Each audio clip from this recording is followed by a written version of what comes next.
प्रतिनिधी बशीर तडवी, जळगाव भुसावळ यावल मार्गावरील भीषण अपघातात दुचाकीस्वाराचा मृत्यू. भुसावळ तालुक्यातील अंजाळा गावाजवळ असलेल्या मोर नदीच्या पुलावर डंपर आणि दुचाकीची समोरासमोर धडक झाल्याने भीषण अपघात झाला. या अपघातात दुचाकीस्वाराचा जागीच मृत्यू झाला आहे.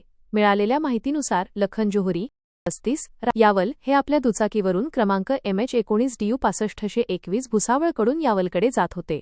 दरम्यान अंजाळा गावाजवळ मोर नदीच्या पुलावर समोरून येणाऱ्या मातीने भरलेल्या डंपरने क्रमांक MH19CY 6651 त्यांच्या दुचाकीला जोरदार धडक दिली. ही धडक इतकी भीषण होती की लखन जोहरी यांचा घटनास्थळीच मृत्यू झाला. अपघाताची माहिती मिळताच पोलिसांनी त्वरित घटनास्थळी धाव घेतली. पोलिसांनी मृतदेह ताब्यात घेऊन पुढील कार्यवाही पूर्ण केली आहे. या प्रकरणी यावल पोलीस स्टेशनमध्ये गुन्हा दाखल करण्यात आला असून अपघाताचे नेमके कारण शोधण्यासाठी पोलीस तपास करत आहेत. पोलीस निरीक्षक रंगनाथ धारबळे यांच्या मार्गदर्शनाखाली पोलीस कर्मचारी उमेश महाजन या प्रकरणाचा तपास करत आहेत.